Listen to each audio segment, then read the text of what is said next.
Thank you, Madam President, and I want to thank my colleague from Kansas, the chairman of the Senate Ag Committee, who was incredibly instrumental in getting that last farm bill passed, and I have the privilege of serving on his committee, and we do a lot of important work for our farmers and ranchers in this country, and as he very aptly pointed out, one of the things that could undo a lot of the good work and things that we hope are going to improve the economic outlook for farmers and ranchers, which today is a very difficult one.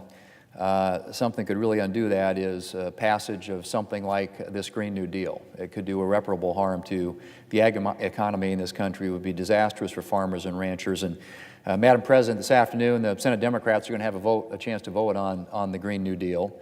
And the American people will have a chance to see just how many Democrats embrace this massive government expansion. The Green New Deal, as the name suggests, is largely about energy policy.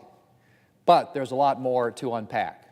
The Green New Deal is a comprehensive socialist fantasy that would put the government in charge of everything from your health care to the way that you heat your house.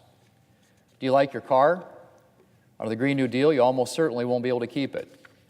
The Green New Deal's authors want to eliminate fossil fuels, which means that the engine that currently powers your car will likely be illegal.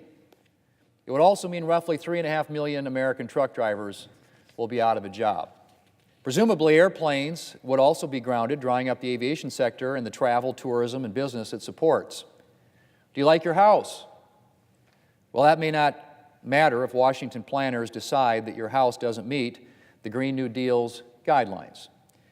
Enjoy rebuilding your home according to plans provided by Washington. Do you like your job? The Green New Deal will eliminate millions of current energy jobs. But that's not all. The energy sector, the energy industry in this country powers the American economy. Our supply of reliable, affordable energy allows businesses to flourish. So what happens when the Green New Deal drives up the price of energy? Or when businesses are hit with Green New Deal taxes? Or when American manufacturers can't meet the Green New Deal's stringent emissions goal? Well, I will tell you what will happen, Madam President. American jobs will be lost or move overseas. Madam President, I mentioned Green New Deal taxes. That's because paying for this plan would require massive tax hikes on just about everybody. Now, one think tank has released a first estimate of what the Green New Deal would cost, and the answer is between $51 trillion and $93 trillion over 10 years. Between $51 trillion and $93 trillion over 10 years. That's almost an incomprehensible amount of money. $93 trillion is more than the amount of money that the United States government has spent in its entire history. That's right, Madam President. Since 1789, when the Constitution went into effect, the federal government has spent a total of $83.2 trillion. In other words, it's taken us 230 years to spend the amount of money that Democrats want to spend in 10. So how do Democrats plan to pay for this? Well, they don't actually have a plan. The Green New Deal resolution itself refers vaguely to community grants, public banks, and other public financing, end quote.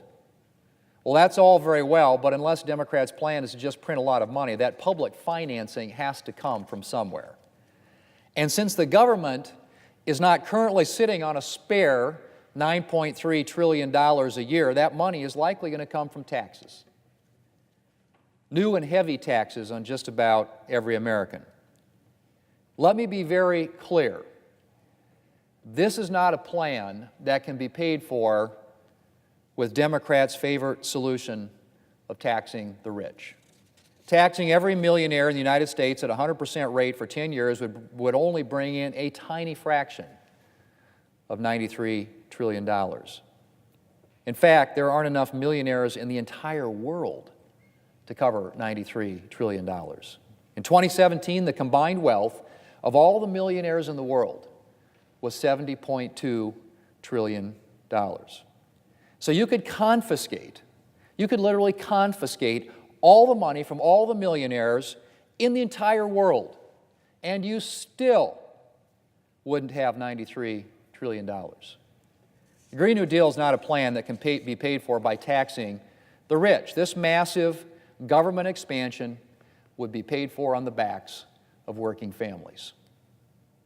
Madam President, the energy industry has been a bright spot for American families over the past few years. Between 2007 and 2017, as the price of health care soared and education and food costs increased, household energy costs decreased. That's a big deal for working families. But that progress would go away under the Green New Deal. Energy costs would go up, not down, and the price of a lot of other items would likely rise sharply as well, as everyone from farmers to manufacturers struggled under the Green New Deal's mandates and taxes. And needless to say, families' paychecks would shrink by a lot.